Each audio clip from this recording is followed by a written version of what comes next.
Olá, olá pessoal, tudo bom com vocês? Vamos começar aqui o nosso estudo sobre as grandezas físicas, falando sobre densidade no exercício de hoje.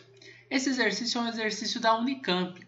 3 frascos de vidros transparentes, fechados de forma e dimensões iguais, contêm cada um a mesma massa de líquidos diferentes. Um contém água, o outro o clorofórmio e o terceiro o etanol. Os 3 líquidos são incolores e não preenchem totalmente os frascos, os quais não têm nenhuma identificação. Sem abrir os frascos, como você faria para identificar as substâncias?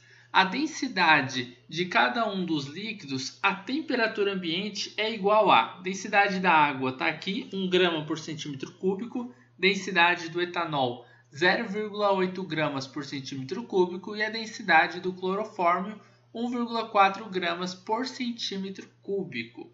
Bom, então o que a gente sabe? Sabemos os valores das densidades.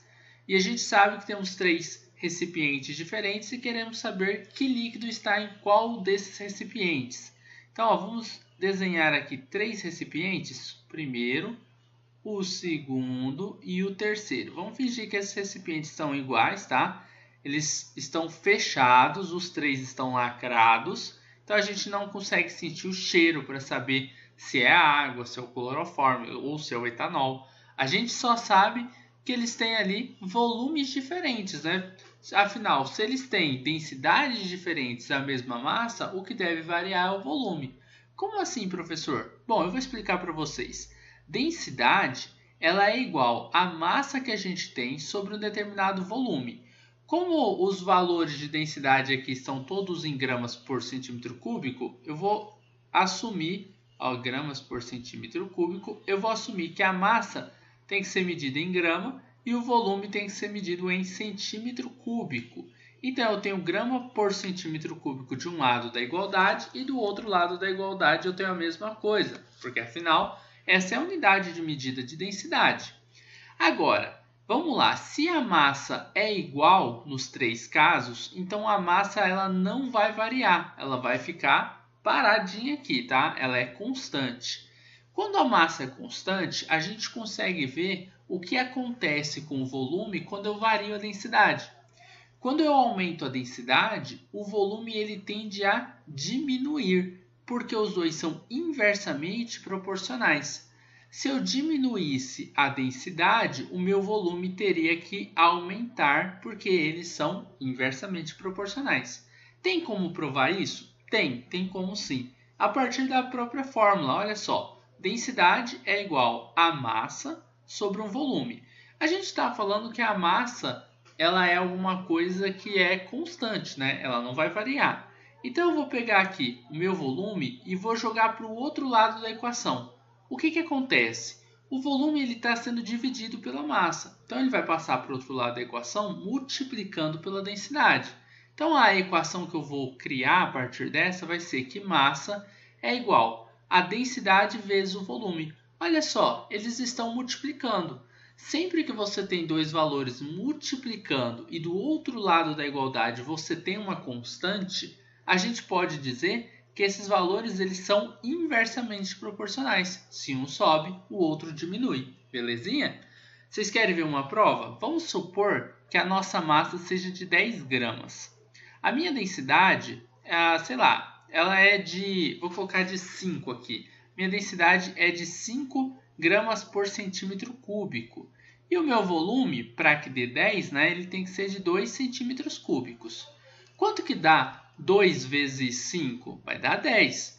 Centímetro cúbico vai cortar com centímetro cúbico e eu vou ter aqui grama como sendo a minha resposta. Então, 10 gramas de um lado da equação, 10 gramas do outro lado, ok, minha equação está corretinha aí. Agora, vamos supor que eu dobre a minha densidade. Eu vou aumentar a minha densidade. O que tem que acontecer com o meu volume? Ele tem que cair pela metade. Então, para que dê 10 gramas de novo, se eu dobrei a minha densidade para 10 gramas por centímetro cúbico, o meu volume ele tem que cair pela metade e ser 1 centímetro cúbico. Porque 1 vezes 10 vai dar 10, centímetro cúbico vai cortar com centímetro cúbico e só vai sobrar a unidade de grama. Vocês estão percebendo? Isso, se eu tivesse feito o inverso, também aconteceria. Se eu quisesse aumentar o meu volume, era só eu derrubar a minha densidade e a massa ela continuaria sendo constante. Ou seja, o que eu estou querendo dizer aqui é o seguinte: quanto maior é a sua densidade, menor vai ser o seu volume. Então, aqui a gente tem três densidades. Eu tenho da água que é 1, eu tenho a do etanol que é 0,8, menor do que da água, e eu tenho a do clorofórmio que é 1,4. Quem tem maior densidade? Ah, é o clorofórmio. Bom, se o clorofórmio ele tem a maior densidade, ele vai ter o menor volume. Então eu vou colocar um volume pequenininho aqui e vou falar que é do clorofórmio. Agora, eu vou colocar um volume um pouco maior e vai ser para alguém que tem uma densidade que seja um pouco menor. No caso, a água, que é o intermediário. Água. E por fim, eu vou ter um maior volume para aquele que tinha o menor valor de densidade, no caso, o etanol.